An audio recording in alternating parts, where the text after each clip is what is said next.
Fascism है जिसके संस्थापक और जिसके प्रणेता हिटलर माने जाते हैं, उन्हीं का जो प्रचार मंत्री थे, उन्हीं के प्रचार मंत्री गोएबल्स, ये गोएबल्स के अनुयायी हैं कि एक ही झूठ को बार बार दोहराते रहो, ये सच का रूप धारण करेगा। नीतीश सांप है। जैसे सांप केचुल छोड़ता है, वैसे ही नीतीश भी केचुल छोड़ता है और हर 2 साल में सांप की तरह नया चमड़ा धारण कर लेता है। किसी को शक? नहीं, ये हम बिल्कुल नहीं कह रहे हैं। ये है लालू प्रसाद यादव का ट्वीट जो उन्होंने 2017 में तब किया था जब नीतीश कुमार ने उनसे अपना गठबंधन तोड़कर बीजेपी के साथ नाता जोड़ लिया था। अब एक बार फिर से नीतीश कुमार ने नाता जोड़ लिया है महागठबंधन के साथ। लेकिन बिहार के मुख्यमंत्री नीतीश कुमार की क्या पीएम मोदी से नफरत ने बीजेपी और जेडीयू के गठबंधन तोड़ा? नीतीश कुमार की राजनीति अपने कंफर्ट के हिसाब से सेक्युलर और करप्शन के बीच में घूमती रहती है। 2013 में धर्मनिरपेक्षता के नाम पर बीजेपी का साथ छोड़ दिया और 2017 में करप्शन के नाम पर आरजेडी का साथ छोड़ दिया। लेकिन एक बात जो बिहार में हाल ही में हुए घटनाक्रम में साफ नजर आई, वो ये है कि नीतीश कुमार को पीएम नरेंद्र मोदी ज्यादा पसंद नहीं है। यही वजह है कि पीएम मोदी को कई बार नीतीश कुमार बिहार आने से रोकते रहे।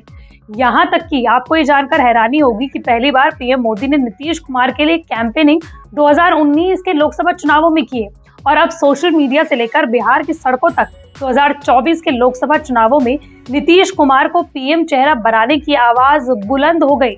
लेकिन नीतीश कुमार आखिर पीएम मोदी से नफरत करते क्यों हैं? चलिए बताते हैं आपको इसी वीडियो में। नमस्कार, मैं हूं आपके साथ श्रेया बहुगुणा और आप देख रहे हैं न्यूज़ तक। फैसिज्म है जिसके संस्थापक और जिसके प्रणेता हिटलर माने जाते हैं, उन्हीं का जो प्रचार मंत्री थे, उन्हीं के प्रचार मंत्री गोएबल्स, ये गोएबल्स के अनुयायी हैं कि एक ही झूठ को बार बार दोहराते रहो, ये सच का रूप धारण करेगा। वैसे तो नीतीश कुमार 1998 से ही एनडीए का हिस्सा रहे, ये आप जानते हैं। लेकिन गुजरात दंगों के बाद उन्होंने मोदी से दूरी बना ली। फिर आया साल 2009 जब अकाली दल के बुलावे पर पंजाब के लुधियाना में एनडीए की रैली हुई। रैली से पहले ये बड़ा शोर था कि नीतीश कुमार रैली का हिस्सा तो बनेंगे, लेकिन इस शर्त पर कि मोदी वहां ना आए। लेकिन मंच पर दिखे तत्कालीन गुजरात के मुख्यमंत्री नरेंद्र मोदी और नीतीश कुमार। लुधियाना में नरेंद्र मोदी नीतीश कुमार की खूब प्रशंसा की, लेकिन नीतीश ने मोदी की तारीफ में कुछ कहा नहीं। रैली के बाद दोनों ने हाथ थाम तस्वीरें भी खिंचाई। फिर क्या था, नीतीश के घर यानी कि बिहार में लालू प्रसाद यादव और आरजेडी ने उनकी खूब हंसी उड़ाई और उनके धर्मनिरपेक्ष रवैये की लानत देनी शुरू कर दी। नीतीश भी इस एपिसोड के बाद अपनी छवि को लेकर काफी ज्यादा एम्बैरेस्ड हो गए थे और वो बेचैन भी उठे थे। यहाँ तक कि ये भी कहा गया कि शायद ही नीतीश एनडीए का अब आगे चलकर हिस्सा रहे। हालांकि नीतीश ने बाद में ये साफ कर दिया कि उन्हें एनडीए से मोहब्बत है, नफरत है तो सिर्फ नरेंद्र मोदी से। बहरहाल आगे बढ़ते हैं। फिर आया साल 2010। बीजेपी पटना में अपनी राष्ट्रीय कार्यकारिणी का आयोजन कर रही थी, लेकिन इसी बीच नीतीश कुमार और मोदी की तस्वीर लोकल अखबारों के विज्ञापन के तौर पर छपी। ये तस्वीर थी तो 2009 की लुधियाना रैली की, जिसमें दोनों हाथ थामे नजर आ रहे थे और इसी के साथ तत्कालीन गुजरात के सीएम नरेंद्र मोदी का 2008 में बिहार के कोसी बाढ़ आपदा में दिए गए 5 करोड़ का शुक्रिया अदा किया गया था। ये बात नीतीश कुमार को बिल्कुल पसंद नहीं आई और इसी के साथ साथ उन्होंने बीजेपी की कार्यकारिणी के बीच ही जून 2010 को गुजरात सरकार की 5 करोड़ की मदद को लौटाकर एक बड़ा संदेश भी दे दिया। रुपए की क्या मुराद, और जो देता है वो भजता नहीं है। जब विपत्ति आती है किसी राज्य में तो सब एक दूसरे की सहायता करते हैं। बिहार भी दूसरे राज्य को मदद करता है, दूसरे राज्य भी बिहार को मदद करता है, सब एक दूसरे की मदद करते हैं। लेकिन मदद करते हैं उसको बोलते नहीं, क्योंकि इस देश की संस्कृति के खिलाफ है। आकर के यहाँ दिखलाया मानो उसी 5 करोड़ की राशि से पूरे बिहार में कोसी इलाके के पीड़ित लोगों का उद्धार हो गया। मुझको बुरा लगा, हमने कहा ले जाओ अपना 5 करोड़ रुपया। मुख्यमंत्री नीतीश कुमार ने गुजरात सरकार से मिले 5 करोड़ रुपए लौटाकर बीजेपी पर एक और चोट लगा दी। इसलिए मामला सुलझने के बजाय और उलझता हुआ दिखाई दिया। लेकिन बात यहाँ पर रुकी नहीं।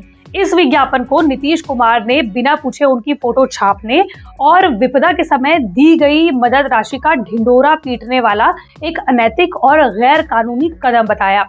सिर्फ इतना ही नहीं, नीतीश कुमार ने विज्ञापन छापने वाली एजेंसी से पूछताछ तक करवाई। हालांकि पुलिस को बाद में ये पता चला कि ये विज्ञापन प्रकाशन के पीछे गुजरात सरकार का कोई हाथ नहीं है, बल्कि वहां के कुछ बिहारी उद्यमियों की भूमिका थी। लेकिन बात इतनी नहीं रही। बीजेपी कार्यकारिणी में आए बीजेपी नेताओं के लिए नीतीश कुमार ने अपने आवास पर एक भोज यानी कि डिनर रखा था। नीतीश कुमार ने गुस्से में उसे भी रद्द करवा दिया। हालांकि इस पर एक निजी चैनल से बात करते हुए कई सालों बाद नीतीश कुमार ने ये कहा कि उन्होंने अपने आवास पर जो डिनर रखा था उसकी पूरी तैयारी कर लिया गया था, शामियाने लगा दिए गए थे, लेकिन उस वक्त के डिप्टी सीएम सुशील कुमार मोदी की वजह से उन्होंने डिनर कैंसिल किया था, जिन्होंने ये कहा कि इस डिनर पार्टी में नरेंद्र मोदी समेत बीजेपी के बड़े नेता शामिल नहीं होंगे। लेकिन बीजेपी और जेडीयू की इस अनबन का नुकसान भी आने वाले लोकसभा चुनावों पर पड़ा। दरअसल नीतीश कुमार को 2014 के लोकसभा चुनाव में इसका खामियाजा भुगतना पड़ा। जब बीजेपी की सीटें 2009 से 12 से 22 हो गई तो जेडीयू की 20 से 2 पर पहुंच गई। आखिरकार 2013 में दोनों के बीच तलखी चरम पर पहुंच गई, जब बीजेपी ने नरेंद्र मोदी को चुनाव प्रचार समिति का प्रमुख भी बना दिया और पीएम का चेहरा भी। बाद में मोदी देश के प्रधानमंत्री बने तो नीतीश ने जेडीयू की हार की जिम्मेदारी लेते हुए इस्तीफा दे दिया।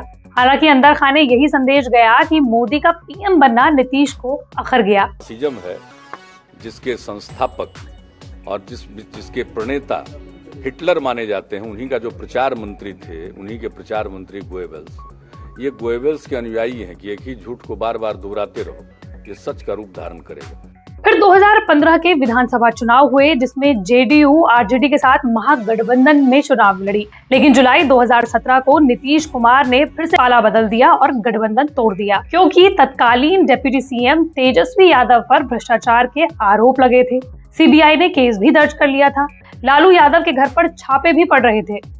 नीतीश कुमार के दामन पर दाग ना पड़े, इसलिए सुशासन बाबू ने अपनी छवि को बेदाग रखना सही समझा। 26 जुलाई 2017 को जब प्रधानमंत्री नरेंद्र मोदी ने एक के बाद एक 2 ट्वीट हिंदी में किए, उन्होंने बिहार के सीएम नीतीश कुमार को बधाई क्या दी। पटना में सियासी हवा ही बदल गई। पीएम मोदी ने दरअसल ट्वीट में लिखा था कि भ्रष्टाचार के खिलाफ लड़ाई में जुटने के लिए नीतीश जी को बहुत बहुत बधाई। 125 करोड़ के नागरिक ईमानदारी का स्वागत और समर्थन कर रहे हैं। इसके अलावा उन्होंने एक दूसरा भी ट्वीट लिखा।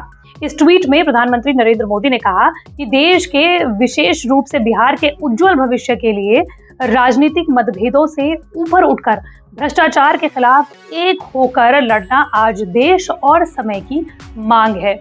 उसके ठीक एक दिन बाद यानी कि 27 जुलाई को इन 2 ट्वीट्स के बाद ये समझा गया कि प्रधानमंत्री मोदी और नीतीश कुमार के बीच सालों से जमी बर्फ अब पिघलना शुरू हो गई है। और हुआ भी यही। 27 जुलाई को नीतीश कुमार ने एक बार फिर से सीएम की शपथ ली और इस बार मिलकर बीजेपी के साथ। लेकिन 5 साल में नीतीश कुमार ने एक बार फिर से पाला बदल दिया है। दुहाई दी महाराष्ट्र में हुए सत्ता परिवर्तन की और साथ ही आरसीपी सिंह पर भी उन्होंने जमकर निशाना साधा। एनडीए से बाहर निकलने की क्या वजह थी और महागठबंधन में जाने की क्या वजह? अरे भाई, वो तो उसकी वजह थी, आप तो खुद एक जगह गए वो का ट्रेनिंग लेने की, तो और ना हमको पूरा एक्सपोज कर दिया कि जिस आदमी को कहां से कहां हम बढ़ाए। और उसके बाद जो काम हुआ है आगे जो सब सूचनाएं मिल रही थी पार्टी के सब, तभी तो सारे हमारे पार्टी के लोग इस बात को लेकर के हमको कह रहे थे हम नहीं कुछ करते, और तब जाकर के मीटिंग और सब ये बात हो गई और तभी सब लोगों से बात हो गई और एक साथ हम लोग अलग हो गए। वो ठीक नहीं हुआ, समझ गए ना। लेकिन क्या वाकई आरसीपी सिंह या महाराष्ट्र का सियासी उठापटक ही नीतीश को गठबंधन तोड़ने को मजबूर किया गया? लगता तो नहीं है। अगर गुजरात के सीएम पीएम बन सकते हैं तो फिर बिहार के सीएम क्यों पीएम नहीं बन सकते? क्या सीएम का ताज तेजस्वी यादव को पहनाकर विपक्ष के पीएम फेस नीतीश कुमार बनना चाहते हैं 2024 के लोकसभा चुनावों के लिए? क्योंकि एनडीए गठबंधन में रहकर तो वो शायद 2025 में बिहार के सीएम फेस भी ना रहते। चलिए, 2024 को आने में 1.5 साल बचा है। पीएम मोदी के सामने क्या नया चेहरा तैयार हो गया है? ये हमें भी आप कमेंट बॉक्स पर जरूर बताइए। मंडे टू फ्राइडे में इसी तरह की वीडियो आप तक लाती रहूंगी। अगर आप भी किसी टॉपिक के बारे में जानना चाहते हैं तो कमेंट बॉक्स पर जरूर बताइए।